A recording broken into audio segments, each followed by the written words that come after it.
This video is brought to you in collaboration with WoWhead.com. Hello everyone! And most of you know by now, the second Warcraft Chronicle is out, and it gives a lot of details about the origin of Draenor, the evolution that took place there, leading into the formation of the Horde and the first and second war on Azeroth. In this video, I want to talk about the major origin story, the platform for which the other stories take place, and next week we'll talk about the changes to the formation of the Horde storyline and some things that stood out for me. Now I won't be going into every single detail that the Chronicles offers, like I've done with Volume 1 that's just incorporated into future lore videos, but some things are pretty damn awesome to talk about and I do want to share it, so let's begin at the very beginning. As light and void clashed together, the physical universe came to be. Some planets had a Titan spirit inside of them, which the other Titans were looking for, but some of them did not. And the planet that we now call Draenor, also called Dargar by the mighty Ogres or Rakshar by the Arakkoa, that planet came to be without a Titan spirit inside. The old gods also did not touch this planet, but it was home to the elements, fire, earth, water and air, and even the fifth element was in abundance, the spirit of life, which saturated the planet. This tempered the violent nature of the other elements and prevented them from taking on physical forms. It also accelerated the growth of flora and fauna, making the world a very savage place, where the strong preyed on the weak and the cunning preyed on the strong. Draenor's greatest predators did not hunt with fang or claw, they hunted with root and thorn. A strain of plant had sprouted on Draenor, which was called spore mounts. Nature simply took over the planet, and their roots dug so deep in search of water that they actually tapped into the element of life that suffused Draenor's stones and soil. They consumed this primordial energy, which gave them sentience and allowed them to act as a single massive organism. The spore mounts and all other vegetations, they became known collectively as the Evergrowth, and with their hive mind they could work in unison. If left unchecked, they would eventually take over and devour everything on the planet of Draenor, including the elemental spirits. But luckily for the planet, the Titan Aggramar was hunting for demons in this area, and his journey took him near Draenor, where he witnessed the Evergrowth.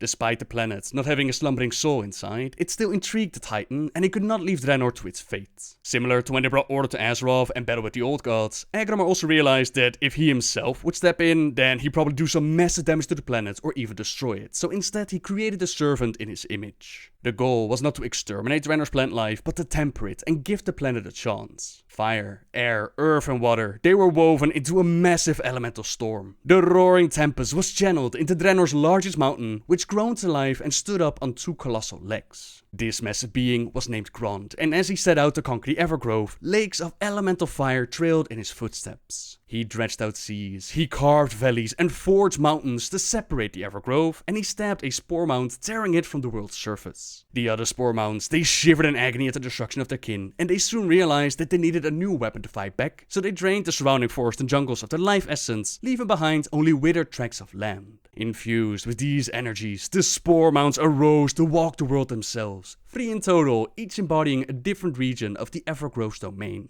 There was Zang, swampy mires and mushroom thickets glistening across its height. There was Botan, covered in primal forest lands, and then there was Nanu, which wore a fleece of dense jungles. As one, the spore mounts moved against Grond, and Draenor buckled under the weight of the warring giants. Like his creator, Grond had an iron will, and the battle was fierce. Zang was the first to fall, and in the ages to come, the rotting body that remained behind, that would transform into a fungal region known as Zangar Sea, and with Draenor being corrupted, it was eventually known as the Zangar Marsh. Nanu was the second to fall, and its broken husk would slowly sink into the earth, and that became a region called Tanan Jungle, eventually known as Hellfire Peninsula. Botan was the last standing, and it sensed its enemy's weakened state, but it needed more power to finish the job, so it started to leech the dwindling life essence from both Nanu and Zang. This gave it enough power to cover Grond in thousands of small vines, burrowing into the cracks and wounds on his skin, and wrenching them open, causing new fissures to erupt across his body. The elemental giant collapsed beneath its own weight, and it crumbled into pieces. The bulk of his corpse that would form a mountain range at the edge of a region later known as Grond. Now this colossal battle, it had a major impact on life for Draenor, since bits and pieces from both the spore mounts and Grond, they turned into whole new creatures. The strongest for the spore mounts, they were giants called the Janissar, while the colossals, they formed from the rocks that came from Grond. Much as the stony debris that fell from Grond, it also contained the primordial elements of fire, air, earth and water, and these energies, they coalesced into pools of power for which elemental spirits took physical shape for the first time in Draenor's history. The spirit of life had kept them in check all this time, but since the spore mounds had started numbing on it, now we see the rise of the Furies. There was Incineratus, Aborius, Gordog, and Calandrios. These 4 Furies mourned the death of Grond, and they vowed to dwell in his corpse shadow forever, a place that we now know as the Throne of Elements. Now way high up above, Aggramar was still keeping an eye on things, and when he saw the colossals emerge, he felt hope. Though the creatures were not as mighty as Grond, they were many, and the Titan was confident that they were able to destroy Botan and bring balance to Draenor if he gave them a little bit of help. He made stone discs from Grond's remains, and he branded them with Titan runes of power. These objects were then fused into the colossals' bodies like armor, and from it the giants were infused with primordial energy, enhancing their strength and resilience. As a final touch, he gifted them with knowledge, the information that he had gathered from watching the Spore Mount fight with Grond, and with that the colossals began their march. This would be the last time that the creator would watch from above, as he felt in the great dark beyond that the Constellar had died, and this was very serious, something that had to be checked out. And as we learned from Volume 1, Aggramar ended up in a confrontation with Sargeras, and he lost his life, so Draenor, it was now on its own, and the war between the Colossals and the Janissar, that was still going on. This war would rattle Draenor for thousands of years, with control of the world constantly ebbing and flowing between the Colossals and the agents of the Evergrowth. Both sides took a lot of punches, and like what happened when Grond fell and the remains turned into colossals, when colossals fell, their remains turned into Mok'nathal. Not as large or intelligent as the Grond, but they did command great power. The colossals tried to recruit the Mok'nathals to help them in this war, but although the Mok'nathal they were against the Evergrowth, they felt no loyalty towards the colossals. With the numbers falling, the colossals knew that something drastic had to be done. Most of them gathered to make their final stand as they rushed into the Evergrowth and they swarmed Botan. In unison, the colossals unleashed the energy stored within the Titan relics, channeling it through themselves into Botan, and the massive explosion ripped through the Spore Mount and the colossals. The blast was so immense that it shattered their bodies and it hurled to pieces across Draenor.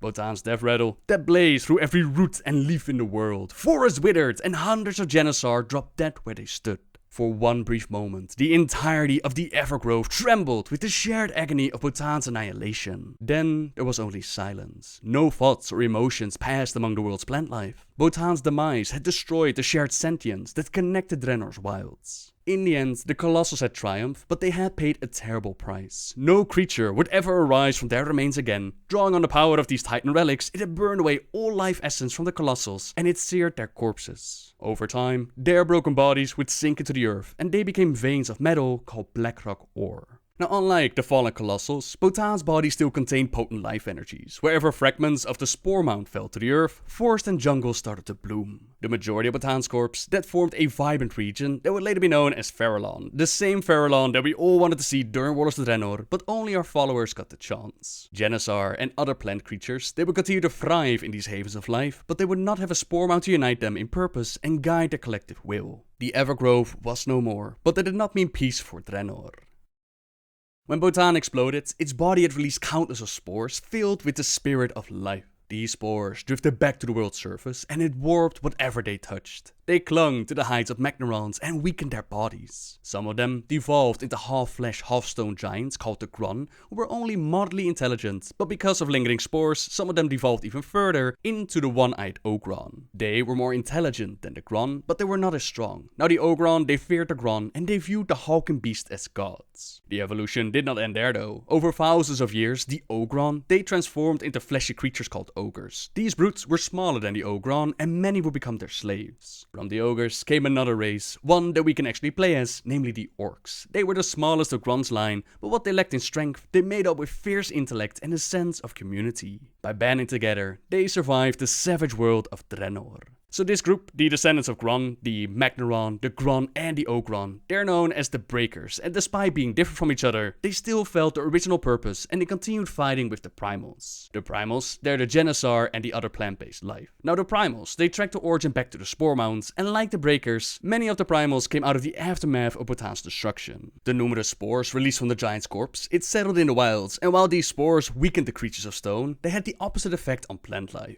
The spore gave sentience to existing form of plants. The jungles now stirred as new beings took shape and walked the land. Some were small and simple-minded creatures like the podlings and the sporelings, while the most intelligent, they were called the botani. These bark-skinned creatures spread through Draenor's wilderness with faint memories of the Evergrowth still lingering in their minds, but they didn't know the full truth of the spore mounts or the battles with Grond and the colossals. Even so, what little the botani did know of the Evergrowth, it still had an impact on the culture. They worshipped the Janissary's gods, seeing them as echoes of the great spore mounts. The botani also rejected the idea of self, believing that their individual souls, that it was part of a collective spirit that interlinked all plant life on Draenor. Along with the Janissar and other plant creatures, the botani devoted themselves to protecting the forest lands. As they did so, they inevitably clashed with the breakers, and the war for dominance over the land that kept on going, something that we could see for ourselves during Warlords of Draenor.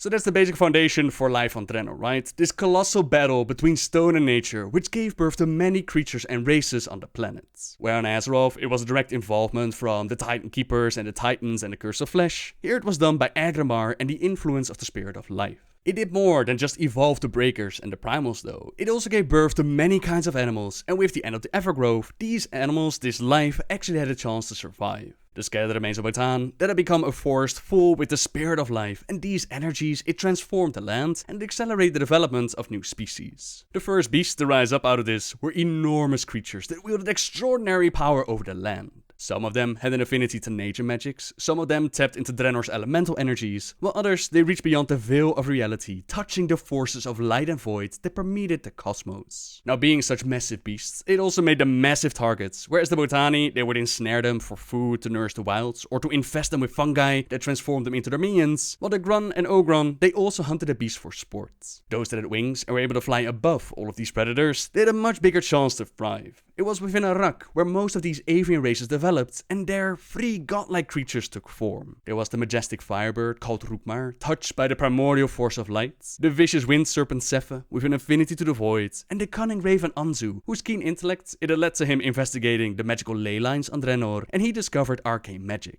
At first, these 3 worked together on claiming Arakkoa for their very kind by kicking out the breakers and the primal influence, but over time Sepha became jealous of Rukmar. He could not fly as high as she could. He was doomed to live out an existence in her shadow, so he tried to make an allegiance with Anzu to bring down Rukmar, absorb her powers, and together they would be the twin kings of Arakkoa.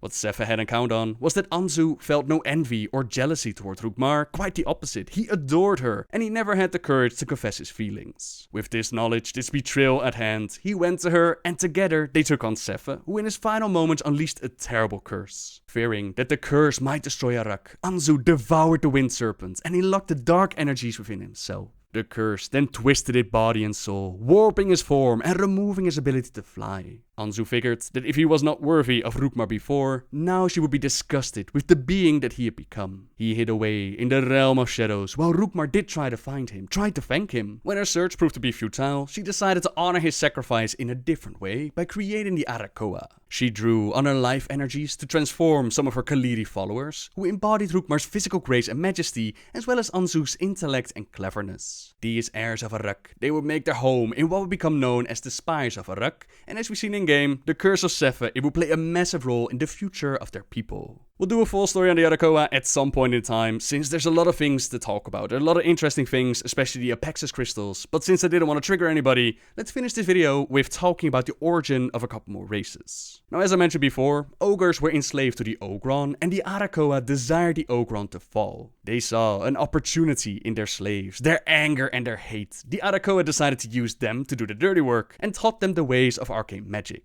Considering that they come from the line of Grond, a creature empowered by the Titan Aggramar, they were naturally attuned to the arcane, and they picked up these new spellcasting techniques without any real efforts. With their affinity to the earth, they could combine their arcane magic and shape and bend rock and stone to their will. One of the first ogres to master these new techniques, he was called Gok, and instead of simply taking on the Ogron, this ogre had bigger ambitions, and he decided to go even higher up in the food chain. He targeted the Grond. Gok single-handedly struck down a Grond, and another and another. By the time that he defeated his 5th Grond, whispers of his deeds had reached almost all of the ogre settlements, and if one of them was able to bring down the Grond, what did they have to fear from the Ogron? When Gok, the Grond Slayer, returned to his people, they rose up together and they toppled the Ogron overlords. The The ogres' use of sorcery and their exposure to raw arcane magic, it also had some unexpected side effects. Though it was very rare, sometimes their children would be born with 2 heads instead of 1. These 2-headed ogres, they were astonishingly gifted spellcasters, and their appearance was seen as a good omen. In time, the ogres even developed spells to replicate this, causing normal ogres to grow a 2nd head, increasing their intelligence and aptitude for magic.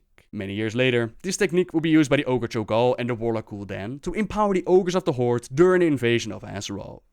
The rise of the ogres, it changed the hierarchy of survival all across Draenor. By breaking the power of the Ogre and the Grond, they had eliminated the 2 of the greatest threats to the Gorgrond orcs, and they were no longer confined to the underground caverns and were now able to forge permanent settlements on the world's surface for the first time in generations. The population of orcs exploded, and overcrowding became a serious problem, so much so that many of them migrated out of Gorgrond and they settled all across Draenor in individual clans. They found a way to shamanism and the furies of Draenor, something that the ogres first laughed at, but then came to realize that the elements were no joke and they could offer great power. Rather than seeking to learn this power with the same humility and awe that the orcs had done, the ogres decided to take it by force. They claimed the throne of elements for the Gordian Empire, and they started dissecting it with the arcane spellwork, examining every inch of the site. Unknown to the ogres was that this land was the final resting place of Grond, a massive giant empowered by Aggramar, infused with a mix of raw titan and elemental power that still lingered in the ancient giant remains. Their careless experiments, it ended in disaster as the energies ignited in an explosion. The temple that the orcs had carved out of the giant skull, it was blown apart and destroyed, but even worse, the elements were thrown out of balance. Huge storms started lashing out across the world, and the tormented elementals cried out to the orc shamans for help. The different clans, they met up at the Kosh Ark festival, and they decided to unite against the threat of the ogres, pushing them back all the way to the capital city of Korea. Months passed, and despite the ogres thinking that they'd be able to survive a long-term siege, it turned out that was not the case, and they needed to come up with a plan. They decided to use their knowledge on the Arakkoa curse of Sepha, and they began experimenting with ways to cause a similar affliction among the orcs. They were successful, and a disease known as the red pox, it spread like wildfire through the orcs' encampments. It was highly contagious, it lasted for months, and it killed many of the infected. The orcs saw their numbers massively dwindle, and they knew that something drastic had to be done. They asked the elements to annihilate Korea, and the elemental spirits understood that there was no other way to stop the ogres from meddling with the throne of elements. The shamans gathered outside Korea's mighty walls, and they witnessed the true fury of the spirits as a roaring storm, massive earthquakes, lightning and fire, it enveloped the city. The elements let none inside Korea survive, as the earth itself, it wrenched open like a giant maw, and it swallowed the remains of a once great city.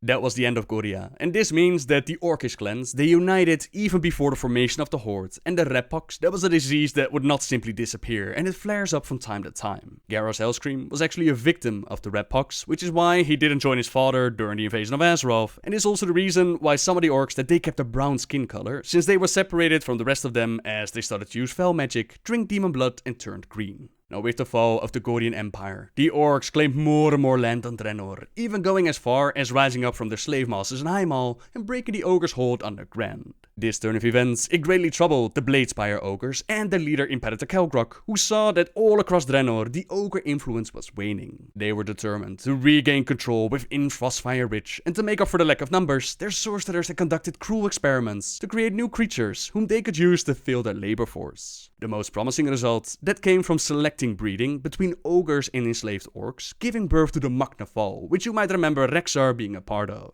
These Mok'nathal, they were forced into servitude, but were eventually liberated by the combined might of the Orcish Whiteclaw clan and the Frostwolf clan, who was led by Chieftain Garad, who made his 2 sons, Durthan and Gnar, his lieutenants. The first son, Fenris, he had already left the clan at this point, and he had joined the Thunderlord clan, which is why they refused to help in this battle. Together, the Whiteclaw and the Frostwolf, they were able to liberate the Mok'nathal, but it came at a great price. Hundreds of Frostwolves and Whiteclaws had died in battle, including Gnar. He had sacrificed his life while helping many of the young Mok'nathal to escape the besieged fortress. Now Gnar's death, it broke his father's heart, something that he would never truly recover from, and despite offering the Mok'nathal to join them in Frostfire Ridge, the elder declined, knowing that the orcs would never truly accept the half-breeds. Instead, they settled in Gorgrond, where the resources, they would be scarce, but at least they could live out their lives in peace. I was actually surprised to see that they stuck with the whole forced pregnancy route, since it seemed like they wanted to get away from it, but the Mok'nathal are confirmed to be a forced union between Ogre and Orc, and we have another one that's a forced half-breed, which is Orc, and a race not native to Draenor, namely the Draenei. They crash-landed on the planet, while being on the run from Sargeras after refusing to join the Legion, and they built the city of Shefref upon the site where once upon a time Goria was swallowed by the earth.